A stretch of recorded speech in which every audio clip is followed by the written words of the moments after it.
If you're keen for a family hybrid SUV but you can't stomach that 12 to 18 month waiting list for a Toyota RAV4, this is a genuine alternative. It's the 2020 Mitsubishi Outlander. It's Mitsubishi's medium-sized SUV with room for 5 inside.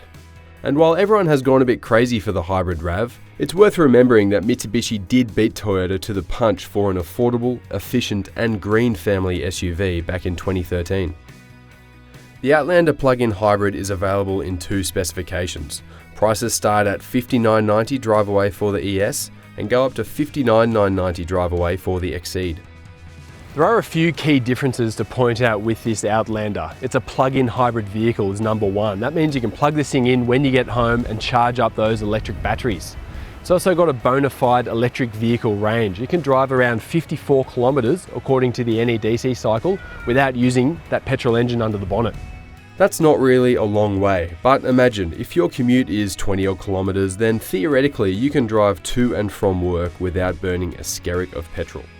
And if you happen to drive further than the electric range or you're heading up the coast for the weekend, that 2.4 litre petrol engine kicks in. This can drive the car directly or power a generator to charge the battery pack. No range anxiety required.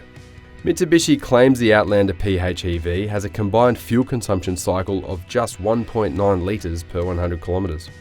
The good news about this Outlander is that it's just a normal car to drive, and that's one thing that makes the RAV4 so popular.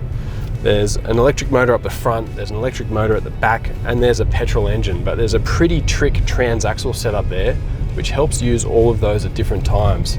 Currently in EV mode at the moment, cruising along at about 50 k's an hour. It's quiet, it just drives like a normal car. There's a bit of torque there, enough acceleration for most situations, but when you do accelerate a bit harder, that petrol engine kicks in and it's all pretty seamless. It's actually a bit of acceleration there. This thing, it's not a fast car, but it's definitely not a slouch either. So for a family car, it's pretty simple. Point and shoot, drive it like a normal car, fill up the petrol when the petrol tank gets low. But of course, it's a plug-in, so when you get home, don't forget to plug in the power. This is the interior of the Outlander plug-in hybrid. This is the Exceed model, so top specification. Leather seats, they're electric and heated in this spec, but all specs, get this, that's a new infotainment unit. 8 inches, touchscreen, Apple CarPlay, Android Auto, although only the Exceed gets navigation and digital radio. There's a few different changes here around the center console and the aircon. These seats have been redesigned, but maybe a little bit firm in my opinion, but they've been redesigned in the back as well, so let's go have a look. In the second row of this Outlander at the moment.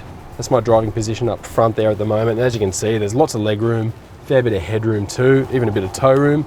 This is pretty comfortable. There isn't any sliding ability, which is a little bit of a shame, but you can tilt this seat back a bit to get nice and comfortable on those long drives.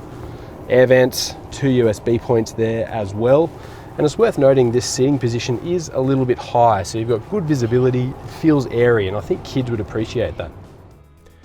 The Outlander plug-in hybrid has an undeniable appeal as a family car. You can certainly find something with a better ride, nicer interior and more performance, but for this money you can't really get something that has both a usable electric range and that flexibility of petrol power at the same time.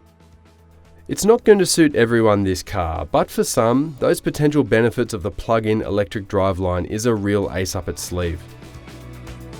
Does this Outlander hybrid do enough to take on the popular RAV4 hybrid? Let us know what you think in the comments below.